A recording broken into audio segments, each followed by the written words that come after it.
Hey guys, what is going on? It is Ando, and today we've got a video priming us for Conquest 14. Now, in case you guys haven't aware, Conquest 14 is going to be big for two different reasons, right? So Padme or Queen Amidala is coming to us, and it's the first one, so we want to get a good head start, so that way we have a good foundation for her, as well as it's a new Datacron set, and the Datacron set is really important if you care about PvP, right? So there's two really big reasons why we go after Conquest, and that's usually, like I said, the character and the data disc, or the Datacrons, I should say. So I'm hopefully going to be helping you guys out. It's one of those things where Conquest there is a roster check, but there's also tons of knowledge check as well, right? There's a ton of cheese. So this won't necessarily go into the cheese, but this will show you an efficient way of trying to get stuff while we go. And then as we sort of figure out what the cheese is, we can kind of backtrack and figure out which ways we can be more efficient for our second and third run. But anyways, before we get into the squads, I do want to say that this time we do have some different data discs, right? And it's kind of different. We aren't usually used to this kind of stuff. So I'm not going to go over every single one. I'm just going to go over some of the ones that I find interesting, some of the ones that I think are going to help with some of the, some of the gaining of quick feats. And so that way you're not wasting too much energy trying to get through that. So I do think that a lot of these things, so Entrench is a good one if your characters are a little bit weaker, on the weaker end. This Convor's agility does look really interesting because there are quite a bit of evasion. So you're also going to get some evasion. You're going to get some turn meter whenever they evade. There's some leads that you can kind of stack on, like Old Ben lead as well. So like you're going to gain tons and tons of turn meter there. I wouldn't worry too much about the offense stacking. Spirited Speed does also look pretty good as well, because you are going to be doing a lot of foresights to get the evade as well. So I can see that having a place in there. Fortified is a very good one. This is entrenched, but like way better, right? So this is what you do when you have gear, 3-star characters, gear 8 characters. So yeah, this is the one that you need to be looking for. You just kind of get a ton of defense, and it's hard to get killed when you have that kind of defense. Zealous Ambition is making returns. So in case you guys don't know, a lot of the supports, they actually gain a ton of offense from this. It's stuff that you wouldn't really think about. Like GMY is a support, so he's gonna just start to hit really hard. Basilish on Fallen, Dash. There's quite a few of them that you can kind of ride into, the lower tiers of their stamina with this one. So it's one to look out for. I don't necessarily know if it's going to be super important for this one, because again, there's a lot of like, hey, we want to dodge, we want to, gain foresights and stuff like that. Leader's Resolve is good for stuff if you're just trying to power through something, and CLS is like your only hope. All these stats kind of add on to him. He becomes kind of a powerhouse. You start to do some stat share in there as well. So yeah, I've always noticed this one when I had like a small account and then I would do it. Like this Leader's Resolve really helped me on teams like CLS. Also with like Gas 501st as well. These look cool, but they're not that important. The protection shield is kind of interesting too, right? Critically hit ally, you're going to recover 15% protection. I think at some point, right, like especially if you have relic characters, they might not be doing enough damage for you to even like recover that much protection. So you might they might hit you and you like heal more than they actually do to you. So so the Savior one's interesting as well. I will say too, these ones down here look really good as well. This quickening with 5% speed and 3.5% evasion bonus, right? Like I said earlier, evasion's kind of a theme that we're going to be, looking at this time. So anyways, those are the ones that I think are going to be kind of, now that we've gotten some of the Amplify Agonies and the forget what it's called, like Ruthless Speed or whatever it's called.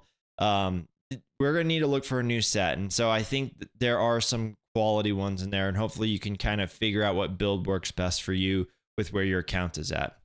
Okay, now that we've covered that, I want to get into the actual squads. Now, again, this isn't going to be cheese, right? Like there's going to be ways that we figure out for cheese. This is really just more or less, I'm giving you guys squads right now so you guys can put into your squad tab like I've done. It saves you a ton of time actually.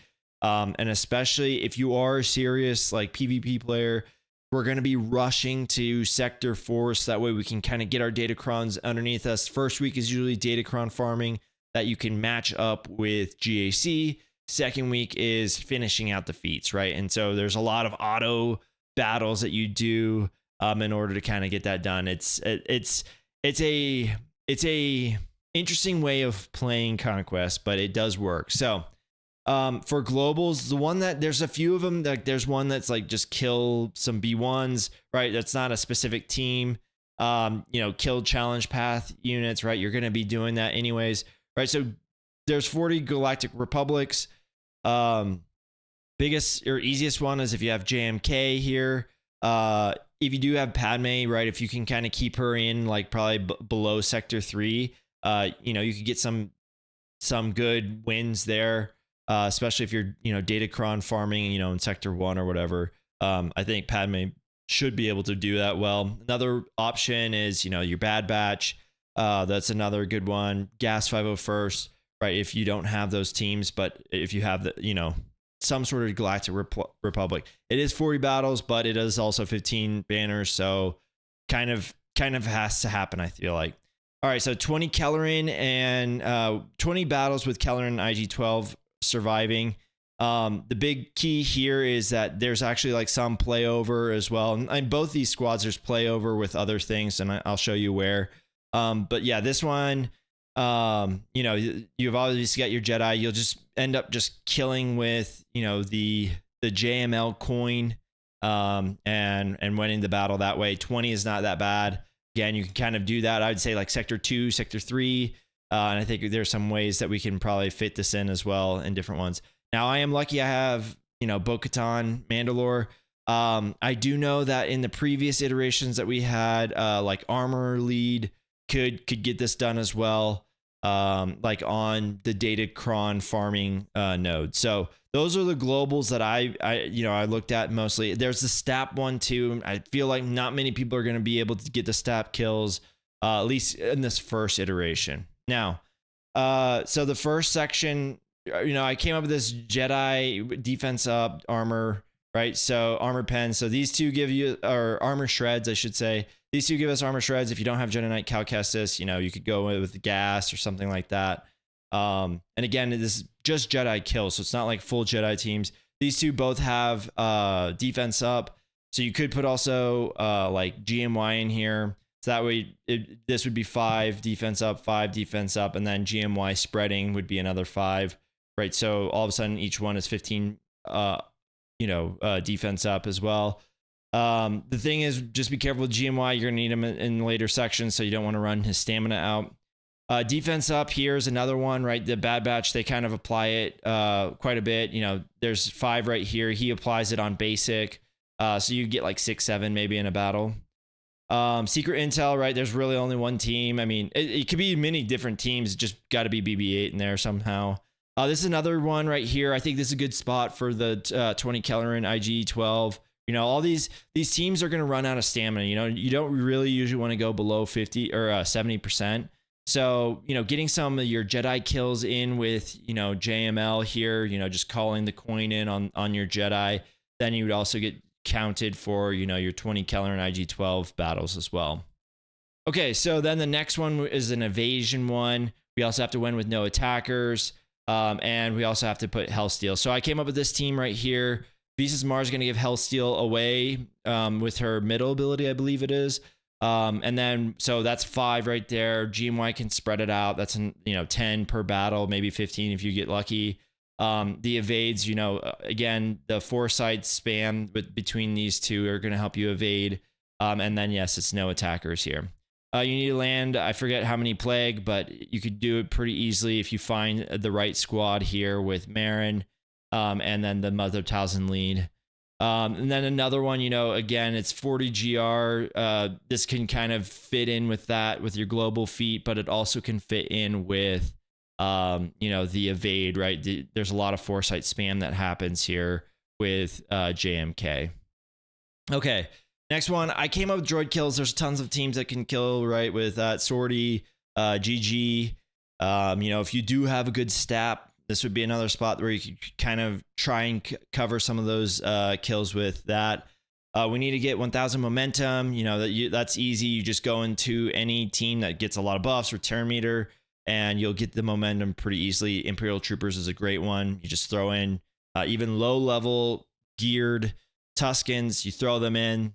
They'll maybe lose or whatever, but you can get them usually like 1000 momentum in a few battles. 300 purge. If you do have Third Sister, it's a very easy one. If you have Grand Inquisitor and you don't have Third Sister yet, it's going to take you a bit longer. This might be one that you consider skipping.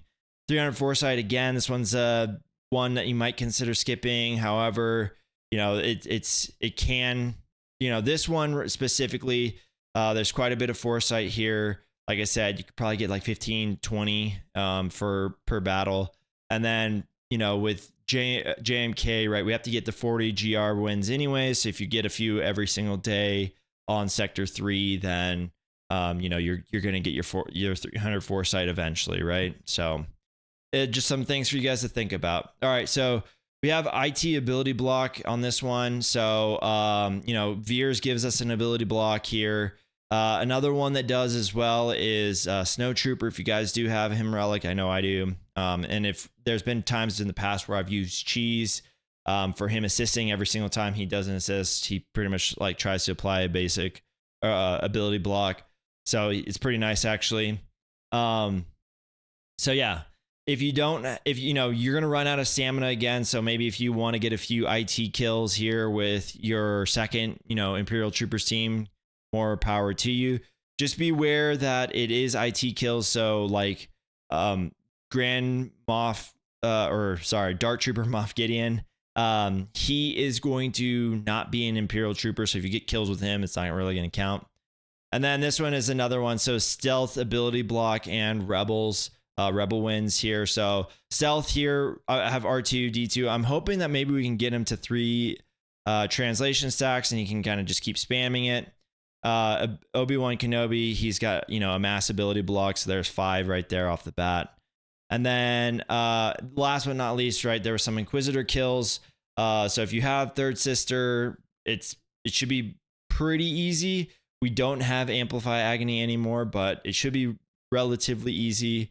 Another way that you could go about it is just Inquisitor kills. So if you have like a Lord Vader or something like that, you want to run there with them.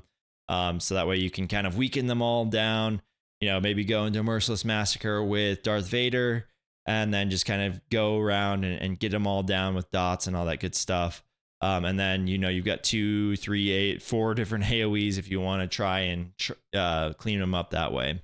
And then we also have get wins with no tank, blind, and evasion down. Now, 3PO Chewie, he applies evasion down on basic. And then he also has the blind with his middle ability. And then obviously there's no tanks in there. So that should cover, like I said, the basis should get you, like I said, you know, a solid way through. Hopefully I didn't go through those too quickly. Like I said, you can go back through the video and pause and get these teams into your, you know, your squad builders until we find out a cheese. Like I said, every single time people come up with cheese, they find a way, and they make it easier for the guys that don't have every single thing. And I know I've got a lucky account where I got everything, and so it's not as creative a process for me as it is for some people that just don't have that stuff. So, anyways, guys, thanks so much for watching. Tomorrow I will be releasing a Datacron list of what you're gonna want to get based on your roster and stuff like that. So be looking out for that. I appreciate all your guys' support. Thank you guys so much. If you guys like the video by hitting the thumbs up, subscribe to the channel, and we'll see you guys in the next one.